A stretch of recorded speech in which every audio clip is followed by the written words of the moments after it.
మా ఆయన ఆత్మల మీద PhD చేస్తున్నారు. ఆత్మలు ఉన్నాయని ఆయన నమ్మకం. అవి వస్తే మనుషుల రియాక్షన్ ఎలా ఉంటుందో అని ఓ చిన్న ప్లే చేసాం. మేము అనుకున్నట్టే నువ్వు నిజంగా భయపడ్డావు. అవును సార్, చనిపోయిన వాళ్ళు మళ్ళీ కనిపిస్తారా? ఆత్మలు కనిపిస్తాయి.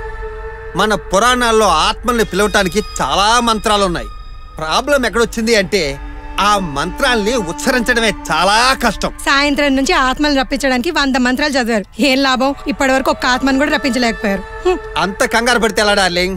ఈ మధ్యనే కదా ప్రాక్టీస్ మొదలు పెట్టింది. త్వరలోనే పెర్ఫెక్ట్ అయిపోతా.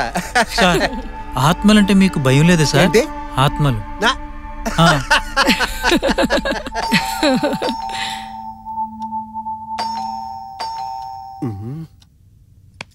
ఈ టైంలో మన ఇంటికి ఎవరు వచ్చారే? ఉండు, నేను వెళ్ళి చూసి వస్తాను.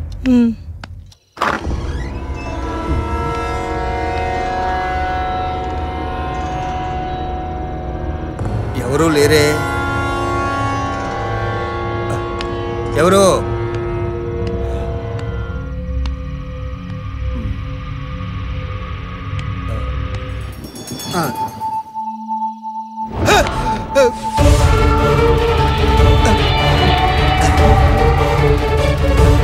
వీడు లోపల.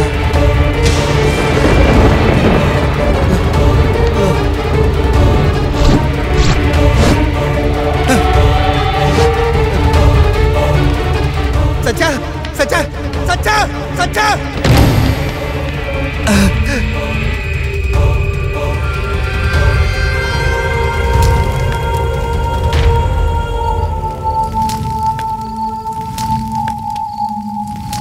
ఏంట్రా భయపడ్డారా? హే రాహుల్, ఎవరింటికైనా అనుకోకుండా అతిథి వస్తాడని విన్నాను, కానీ నువ్వు చెప్పిన స్టోరీలో ఆత్మ రావడం వెరీ ఇంట్రెస్టింగ్. మొగుడు పెళ్ళాలిద్దరూ వాడిని భయపడదామని వాళ్లే బుక్ అయిపోయారు. నాకైతే బొమ్మ పగలగానే దిమ్మ తిరిగిపోయింది. ఆంటీ అంకుల్ కలిసి ఆడితో 2020 బానే ఆడుకున్నారా.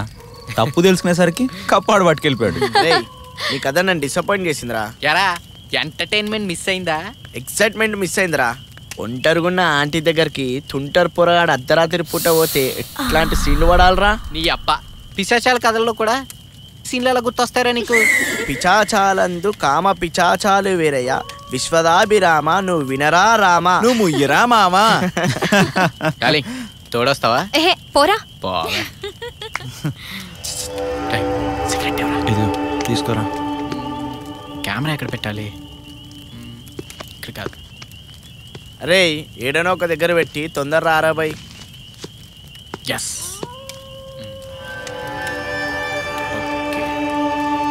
రైట్, ఇప్పుడే వచ్చేస్తాను, ఒక్క నిమిషం.